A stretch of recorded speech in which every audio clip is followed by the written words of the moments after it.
When people hear ghostwriting, they instinctively think, oh, that's not for me. Either because they think they could never afford it, or because they think, I don't need that. Ghostwriting is for people who, A, have no ideas of their own and just want to get rich off this whole self-publishing thing. We'll all laugh together over that. Or B, they have an idea, but they have absolutely no idea how to execute it. You, experienced author, person who has been writing since the 5th grade, you know how to execute a story. You just need the time to sit down and do it. And then you wait. And then you wait, and you start your book, and you get to the middle of your book, and boy, things are going great. And then you get to the last quarter of your book, you know exactly how you want it to end, and you just can't end it. Why can't you end it? Either something comes up in your life, or because you get shiny object syndrome and you're starting to think more about marketing. You've switched gears completely. You're thinking about marketing this book. You're thinking about merch for this book. You're thinking about the next book and the series and the website. And you know what? You're going to sell direct. You're going to do a Shopify store, and it's going to be stocked with all of your books, and you have the ideas for all of them, and you cannot wait. But you still haven't finished that first book. That last scenario might seem weird and overwhelming, but the reason I'm making this video is because I'm going to go ahead and say that a full 60% of my ghostwriting jobs for this year, and there have been many, have not been start to finish novels or memoirs. No. They've been to finish someone else's book. And the question I got from all of these clients every time was, is this allowed? Is this something that you will do? And if so, am I going to get charged as if you're writing the whole book for me? That's a lot of questions. And the good news is I have answers to all of them. Let's dive in.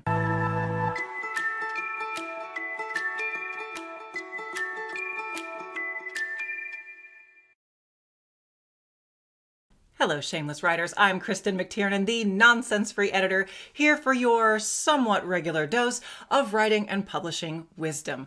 This week, we are going to be talking about finishing that book. I'm choosing this week to do it for 2 reasons, and it has nothing to do with Thanksgiving in the US. Mostly it has to do with NaNoWriMo. National Novel Writing Month is kind of an entry point to a lot of beginning writers. They've had this book idea for a long time, and they're like, I just need the motivation to finish it. So they think that the competition or the communal aspect of NaNoWriMo will help them finish it, and in a month, no less. They can do it. They can block off the time for 1 month, definitely. And sometimes they do, but 90% of the time they don't, because the same things that stopped them from writing this book earlier are the same things that stopped them from finishing it during NaNoWriMo. So if this sounds like you, we're going to talk about the 2 main reasons that an author will contract with a ghostwriter to finish their book, and then talk about how that process and pricing generally works, because I know you're curious. The first situation is the one that got me into ghostwriting in the first place, and that is I complete a very thorough developmental edit. The client loves the developmental edit. They agree with all of my suggestions of what scenes need to be chopped, which ones need to be rewritten, and which ones need to be added from scratch because plot arc needs to be filled out or a character arc needs help. They agree with all of it. But the idea of rewriting anything, or God forbid, adding new words, they can't. They literally cannot even, like, to put it in millennial terms. Fair enough. You've been working on this book for how long now? A year, 2 years, 7 years? Not trying to project onto you. You just cannot. For you, it feels done, even though you know it's not. And so I had a client, this is how I first got into ghostwriting, say, look, I hope I'm not overstepping. All of these suggestions you made, could you do them? And my answer at first, like the first thing in my head was like, no, you're the writer. Why would you even ask me that? But then I was starting to think about it. I'm like, actually, yeah, I could. Like, if you're okay with that, yeah, let's do that. Let's do that. So I had already charged her for the editing. That didn't need to be done. The editing was done. So all I had to do was kind of do a rough estimate of how many words that she needed me to write, and also the amount of words that I needed to basically rework and rephrase. It was already in the manuscript. I just needed to rephrase it. For me, those are 2 different rates. That might not be the case for all ghostwriters though. So just take this with a grain of salt. That's how I work. The second scenario is the one that I described at the beginning. You have your own book. You have your own outline. You know exactly how it's going to end, or you have a pretty good idea of it. But life got in the way. Your motivation got in the way. You switched gears into thinking about marketing. And honestly, you really enjoy that more. Apparently there are people like that. I don't understand it. They're the ones, they want to like run their book selling business as the seller. That's the part they really enjoy. The writing is incidental to their business. And if that's you, fair enough. And that's fantastic. And there are a lot of service providers who will do that for you. And so a lot of times they will have the book a quarter finished, 3/4 of the way finished, and they will just contract with me. Now, if this is a client coming fresh in off the street, I did not perform an edit on their book. For me, I will charge them the editing rate for what they already have, and then I will write them an outline that you provided me. I think we need 20,000 words to bring it in. And they can either say, yes, that sounds good, or, why don't you bump it up to 30? And then from there, I will charge them the ghostwriting rate for that 30,000 words. Now, once that's done, you might be sitting there scratching your head going, is that even ethical? Is that allowed? I'm going to be marketing this book as mine, but I didn't write all of it. Is that allowed? And let me say emphatically, yes. The thing about ghostwriters, all of them, is even if you don't have them sign an NDA, which for the record you should, but even if they don't, can you imagine what would happen to my business if I just started running around telling everybody, hey, that book over there that you really like? I wrote 6 chapters of that. Would another author want to work with me after that? No, they wouldn't. They call them ghostwriters because silence is part of our creed. Any ghostwriter who goes around running their mouth especially with an NDA in place, you can get sued for that. But even without one, I wouldn't want to work with somebody who does that. Now, some of my clients do choose to give me a shout out, usually nonfiction authors. They'll say, hey, this book by this author with Kristen McTiernan.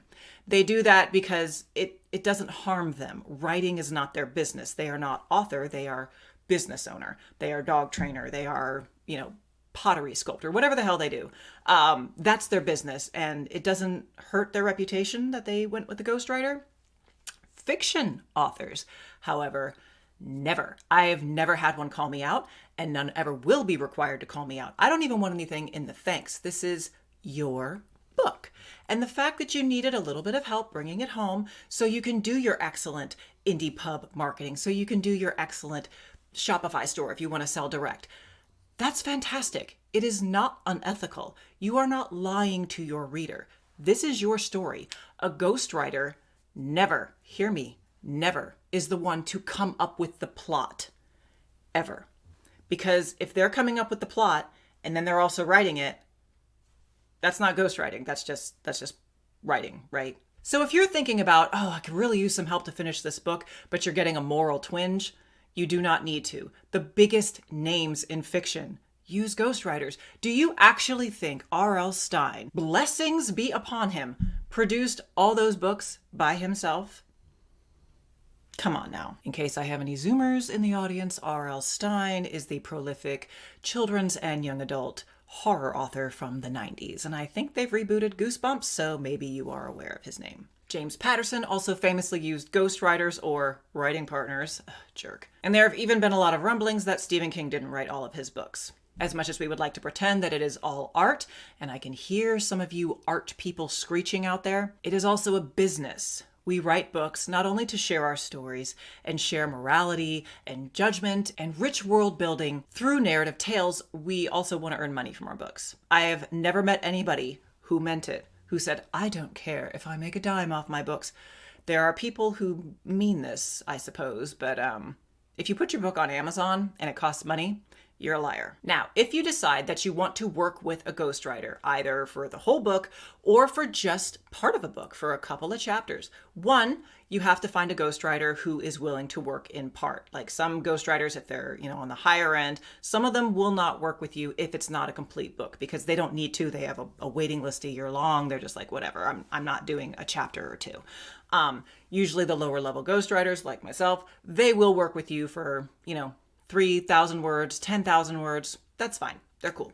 Especially if it's in conjunction with an edit for what you've already written. The next thing you want to do, and this is for any kind of ghostwriting, always make sure you're working with someone who is skilled in your particular genre. I don't write all genres. If you follow me on Twitter, you know that I have recently hired some writers. And the reason that the nonsense-free editor is now the nonsense-free editors, plural, is because I am one person. I am not an expert in every single genre that exists. Specifically, a lot of the more literary fiction, I don't read literary fiction. I don't enjoy literary fiction. I'm going to be completely honest. And I've had some literary clients come to me and I can tell them, look, I can edit, but if you want ghostwriting, I can't in good conscience recommend that you work with me because I'm not an expert in your genre. Well, now I have the lovely Eva Newcastle, who is, thank God.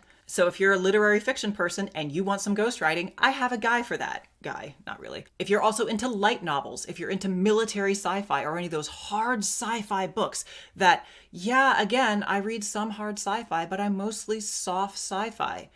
Now I have TJ. My dude is good.